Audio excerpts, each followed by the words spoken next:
Hello friends, welcome to Sudha Madhavan's kitchen. இன்னைக்கு நம்ம ஒரு அட்டகாசமான ஈவினிங் ஸ்நாக் பார்க்க போறோம். Square samosa with egg stuffing. நம்ம ரொம்ப பேருக்கு சமோசானா ரொம்ப பிடிக்கும். ஆனால் சமோசா வீட்லேயே செய்யணும் அப்படின்னா மாவு பிசைஞ்சு சமோசா ஷீட் ரெடி பண்ணி சமோசா செய்யணுமே நம்ம யோசிப்போம். ஆனால் இந்த சமோசாவில் என்ன ஸ்பெஷல் அப்படின்னா நீங்கள் மாவு பிசையவே தேவையில்லை. மாவு பிசையாமையே சமோசா ஷீட் ரெடி பண்ணி சமோசா செஞ்சு சூப்பராக சாப்பிட்லாம். வாங்க எப்படி செய்கிறதுன்னு பார்க்கலாம்.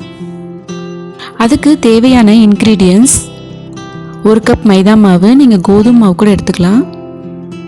3 முட்டை உடச்சி எடுத்துக்கோங்க. ஒரு பச்சை மிளகாய் சின்ன சின்னதாக கட் பண்ணி வச்சுக்கோங்க. ஒரு சின்ன துண்டு இஞ்சி அதையும் சின்ன சின்னதாக கட் பண்ணி வச்சுக்கோங்க. 1 டீஸ்பூன் மிளகாய் தூள், 1/2 டீஸ்பூன் மஞ்சத்தூள், 2 பெரிய ஆனியனை நீளமாக கட் பண்ணி வச்சுக்கோங்க. நம்ம இப்போ எக் ஸ்டஃபிங் ரெடி பண்ணிடலாம்.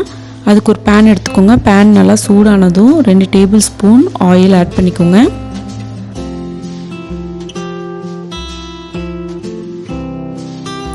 ஆயில் நல்லா சூடானதும் ஆனியன் ஆட் பண்ணிக்கோங்க.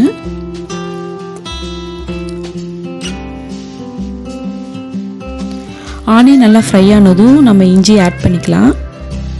எப்போவுமே நீங்கள் எக்கு, சிக்கன், மட்டன், ஃபிஷ் எந்த நான்வெஜ் நீங்கள் செஞ்சாலும் சின்ன துண்டு இஞ்சி ஆட் பண்ணிக்கோங்க. அப்போ டைஜஸ்ட் ஆகிறதுக்கு ரொம்ப ஹெல்ப்ஃபுல்லாக இருக்கும். கட் பண்ணி வச்சுருக்கிற பச்சை மிளகாய் ஆட் பண்ணிக்கோங்க.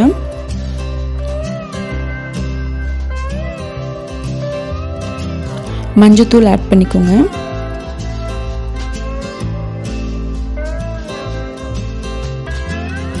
மிளகாய் தூள் ஆட் பண்ணிக்கோங்க.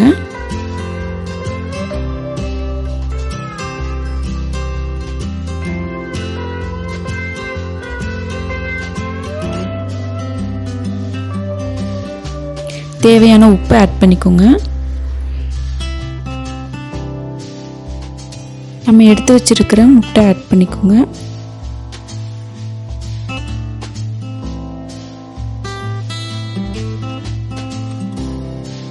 பாருங்கள், நம்மளோட காரசாரமான எக் ஸ்டஃபிங் ரொம்ப நல்லா ரெடி ஆயிடுச்சு.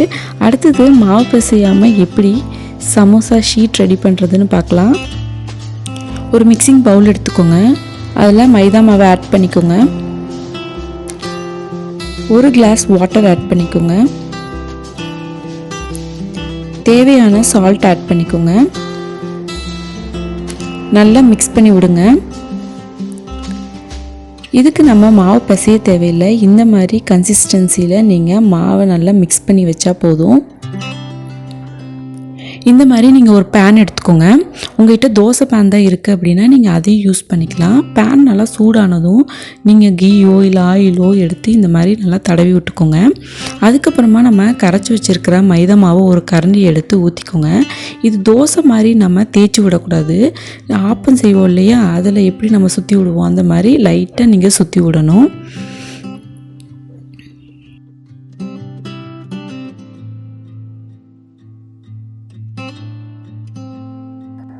லோ ஹீட்டில் வச்சு பண்ணுங்கள். 2 செகண்ட்ஸ்லேயே வந்துட்டு ரெடி ஆயிரும்.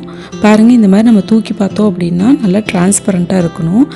ஷீட் வந்துட்டு ரொம்ப தின்னாக இருந்தால் தான் நம்மளுக்கு சமோசா வந்துட்டு ரொம்ப நல்லா மொறுமொறுன்னு கிடைக்கும். பாருங்கள், ரொம்ப நல்லா ரெடி ஆயிடுச்சு. நம்ம செஞ்சு வச்சுருக்கிற தோசை மேலே நம்ம ஆல்ரெடி செஞ்சு வச்சுருக்கிற எக் ஸ்டஃபிங்கை 2 ஸ்பூன் வச்சு 4 சைடும் மடிச்சிடலாம். மடிக்கிறதுக்கு நம்ம மைதா கூட வாட்டர் மிக்ஸ் பண்ணி பேஸ்ட் மாதிரி ரெடி பண்ணிவிட்டு அந்த பேஸ்ட்டு வச்சு 4 சைடு நீங்கள் மடிச்சிருங்க. பாருங்கள் ஃப்ரெண்ட்ஸ், நம்மளோட ஈஸியான டேஸ்டியான ஸ்கொயர் சமோசா ரெடி ஆயிடுச்சு. இனி நம்ம ஆயிலில் போட்டு ஃப்ரை பண்ணிடலாம்.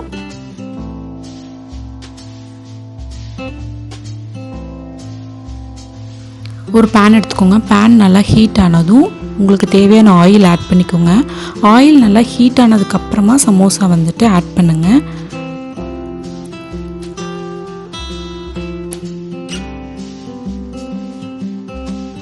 நம்ம சமோசா நல்லா ரெடி ஆகிட்டுருக்கு. பாருங்கள், சமோசா நல்லா கோல்டன் ப்ரௌன் வந்துருச்சு. இப்போ நம்ம எடுத்து வெளியே வச்சிடலாம்.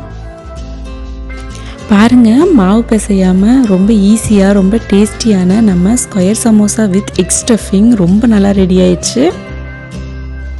ஈவினிங் ஆயிடுச்சு. நான் போய் சூடாக காஃபி போட்டு இந்த முறுமுறுப்பான சமோசா கூட வச்சு சாப்பிட போகிறேன். நீங்களும் உங்கள் வீட்டில் ட்ரை பண்ணி பாருங்கள். உங்கள் ஃபீட்பேக் என்னென்னு கமெண்ட் பாக்ஸில் ஷேர் பண்ணுங்கள். உங்களுக்கு என்னோடய வீடியோ பிடிச்சிருந்தா லைக் பண்ணுங்கள், ஷேர் பண்ணுங்கள், சப்ஸ்கிரைப் பண்ணுங்கள், பக்கத்தில் இருக்கிற பெல் ஐக்கானை கிளிக் பண்ணுங்கள். Thank you friends.